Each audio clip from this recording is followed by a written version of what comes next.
Ayan guys, so nandito tayo sa lupa ni Mara Mara. Ayan, ito sa gilid ni MK. Itong kalahating 50 sa kanya po ito. At siya halos ang katapat natin dito eh. Ayan o, dito mula doon, yun yung kay dulo kay Ate Ethel pag ganoon hanggang dito sa may dulo ng Kawayan. So parang si Mara Mara yung halos katapat natin ng bahay. At ito nga po no yung ginawa po ni Red Noveno na design at nagpagawa daw sa kanya si Mara Mara ng design. So, ito po yung ginawa. Si Red kasi magaling maggawa ng design yan. So, ito po yung design ni Red Noveno. Dito, so ipagawa ni Mara Mara. Ayan guys, simple lang. Ano daw to? Hindi daw to, metal cladding to, no daddy? Metal cladding. Hindi daw po ito semento. Ano lang siya, metal cladding lang yung style niya. Ayan guys, so. So, may maliit na room. 3 meters yung room. Ayan, 3 by 2.5 meters yung room. Tapos may comfort room siya na 1.5 by 2.5 na comfort room. Ayan, tapos ayan, meron siya ditong door, dito palabas na door. Ayan, dito sa gilid. Tapos, ayan yung window. Tapos dito sa front niya yung door. Tapos may terrace. May terrace, ayan. Yan si Red po ang gumawa nito. Dinrawing yan ni Red nung kailan ba to dinrawing ni Red? Kahapon yata ito. Kailan mo to dinrawing di? Kahapon? Kahapon mo to dinrawing? Ha? Kanina umaga lang pala.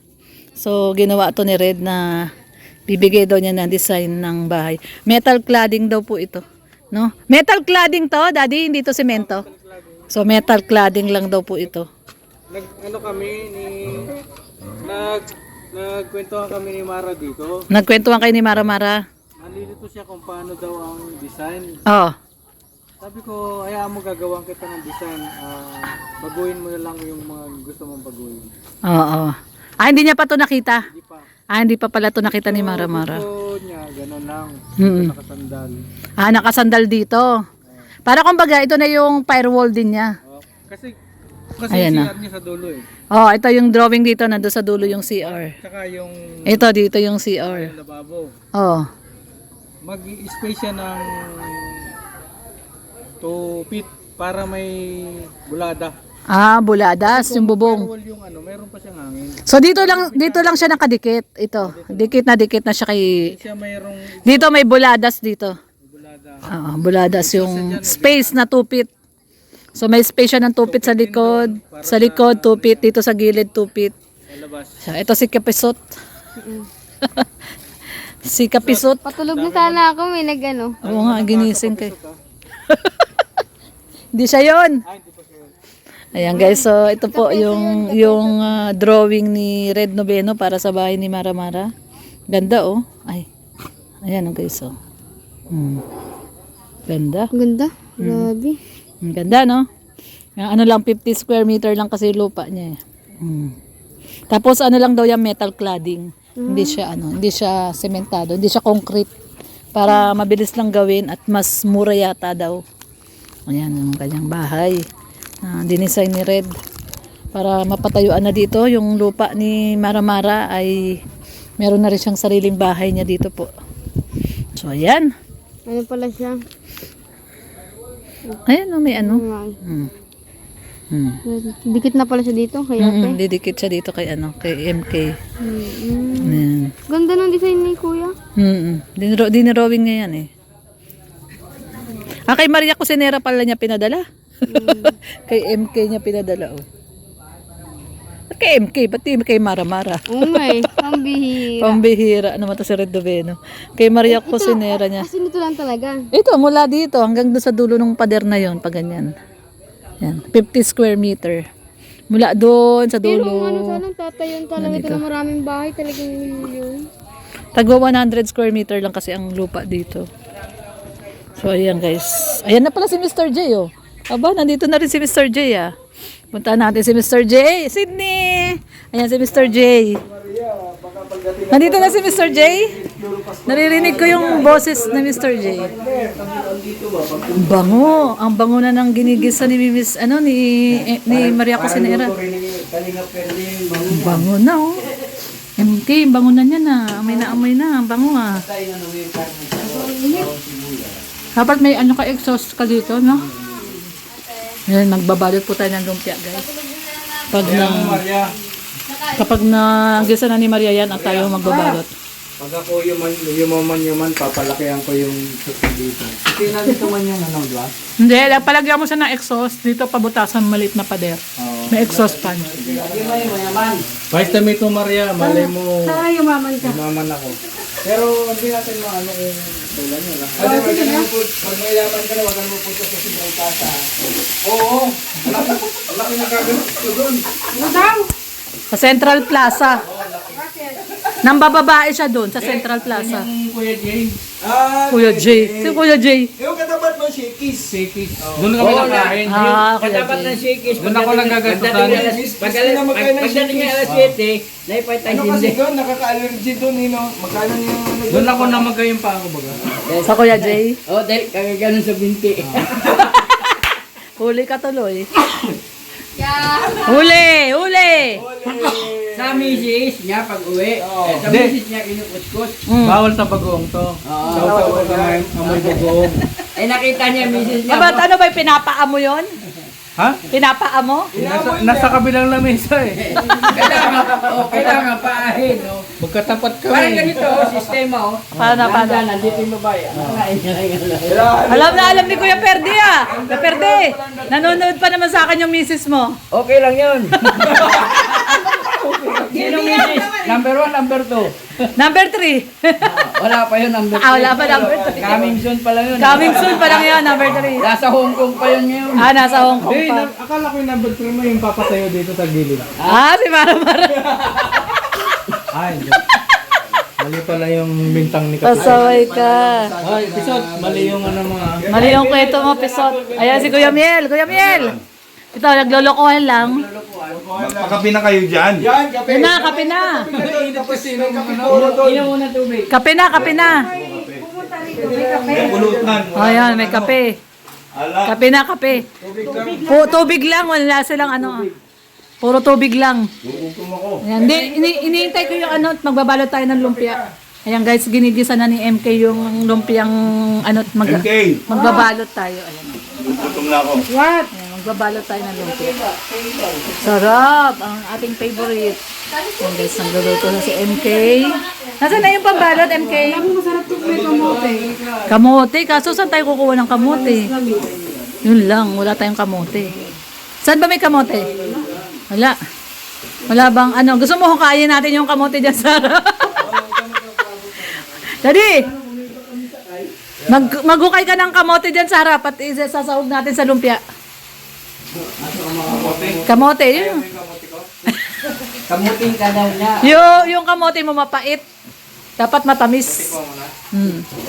Amoy lupa-lupa. Ewan ko sa'yo. Ewan ko sa'yo. Yan na, oh, guys. Babalutin natin to. Ay, kayo magbiruan yan. Ganyan talaga kayo? Oo. Abnormal yan eh, si Red Novela. Ayan, magbabalot tayo. Babalutin natin. Ay, parang konti lang MK yung pambalot mo. Maria, magpakapi ka na, Maria. Hatiin kaya natin, no? Walang takure. Pwede natin hatiin to. Hatiin natin, no? O Rhea, hatiin natin. Para marami. Ano yan? Maggagawa nga lumpia. Lumpia. Ay, lumpia. Ayan, mabalot na tayo ng lumpia. Ayan, Pisot, ano? Favorite mo ba yung lumpia? Yes! Balot. Magbabalot na tayo ng lumpia. Ano? Hintayin ko lang chat ni Ate Jack, baka mag-dinner. Magdi-dinner kayo? Saan kayo magdi-dinner? Alam ko ito ay. Hintayin tayo ko reply ni Ate Jack. Paano ka pupunta doon? Wala kang sasakyan. Sabi ko, sunduin nila. Ay, hindi yan. Oo, ka naman. Ayan guys, nagbabalot tayo ng lumpiang... Ano tawag dito? Lumpiang gulay. Gulay. Ayan, lumpiang gulay. Ayan. Oh. At ayan. Sama natin mamaya sa ating... Ito tayo kala MK at tinutulungan natin si MK. Sama natin mamaya sa ating pa-dinner. At may meeting po tayo mamaya.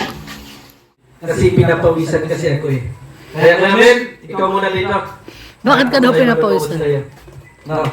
Relax muna si Lord. Sige. Magandang gabi po sa inyong lahat. May ano, heartbroken si Berador. Okay, sa paniwala po ng ating meeting, magandang gabi kay Kuya Paul. So, umpisahan po natin sa minutes of meeting, yung last na napag-usapan. Yan, bigyan muna natin yung microphone kay Secretary. Secretary pala. Yan, para malaman po natin kung saan tayo natapos nung sa last meeting natin. Magandang gabi sa lahat. Ang ating last meeting na nakaraan is July 28, 2026.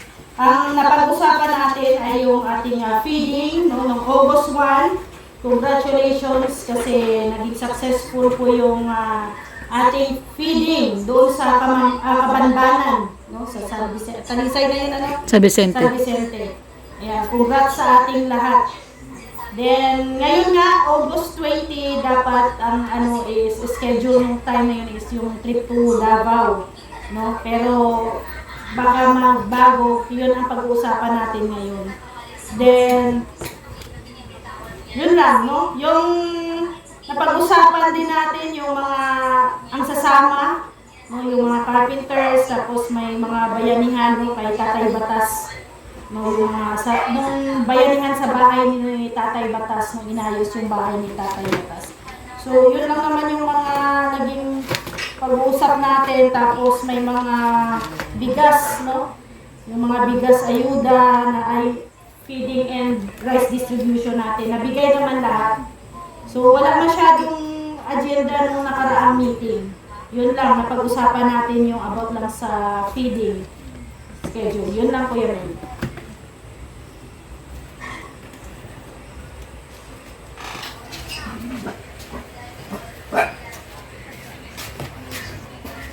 Okay, maraming salamat sa ating secretary, si Rhea Olarte.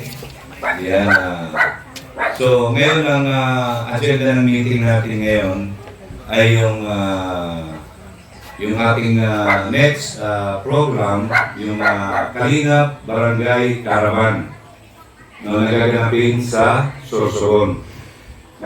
So, ayun, meron ba kayong question or meron ba kayong suggestion para doon sa darating natin na programa na Team Kalingap Barangay Caravan, One Kalingap, One Family. Yan.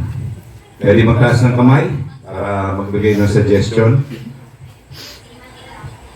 Isa bigas. Oo nga. Yan, so wala. So yun pong yung pong sa mga bigas, no? Yung magpe-pledge ng bigas. Yan, pwedeng ilista ni admin, no? Ako na si Secretary. Si secretary, okay. Yan, sino po yung mga magpe-pledge ng bigas? Yan, umpisahan natin kay Lorne. Dalawa. Ni Rex, dalawa. Kay Rex at yung Olarte family, dalawa. Yan, kay admin. 20, ano? 20. Dalawa. And kay Mara. Mag-isa lang daw siya. Isa, okay. Kay Dong Henry. Kalahati. Kalahating kaban. Kalahating kaban. Ay, marami yun. Ayan. 5 yun. Oo. 5 kilo lang naman po. Si Kalinga Puse. 2. Yan kay Kalinga Tess. 2. Kay Kalinga Tuper. 20. Ano? Yan? 2. Yan kay Kalinga Junel. 5. Yan. At kay Kalinga Purdy. 1. Kay Kindred TV Official. Sir. 10. Bigas. 10. Reds. 5. Yan kay Mr. J. Mr. J, the PWD. 30. 30. Wala pa. Ayan. Dalawa pa lang. Dalawa. Eh, Kuya Yan. Brooks. Kay Kuya Brooks. Ilan? Isa. Kay Tirador. 5. Kay Birador 5. Mel. Kay Kuya Mail. Nandiyan ba si Kuya Mail? Nandiyan si Kuya Miel. 20. Yan. Kay Kuya Mail, undecided pa pero magdadala na lang ako, sasabihin ko na lang sa'yo. Yan, baka kasi meron pang magbibigay. Sayang naman yun. So, kay Maria, Wala pa. wala pa. So, mamaya na lang. Sino pang wala dito? Sila Roda, Wala pa din. wala pa rin. So, ilan na lahat yung bigas natin? Total. 5, 10, 15, 15, 20. 5. 2, 3, 4, 5, 20, 25, 1, 2, 3, 4, 31. 31 na yung bigas natin. So, most probably, makaliligom tayo ng mga 200, no? More or less 200 ang maliligom natin na bigas. 16, 17. So, ayun, so, sa mga kapwa ko vloggers dito na kung meron kayong mga sponsors na gusto mag-pledge, 32? yan, makakatulong dito sa ating Barangay Caravan, yan ay ibida natin itong ating ating programa na Kalingap Barangay Caravan 1 Kalingap 1 Family. Tuwing magla-live tayo, pwede natin banggitin yan para kung sakali mang meron mag-pledge, di ba? So, malaking tulong para sa atin yan. Ayan, ano ba yung next nating agenda? Yung sa pagsama? Sa mga Kailan ba? Kailan ang schedule? Yan, kasi parang by batch eh. Yan, pero si Kuya Bal na siguro magsasabi ng mamaya. So, ano yung next nating agenda? Bigas. Yung bigas, okay na. Pagkain. Yung pagkain, Yung lulutuin doon. Anong menu?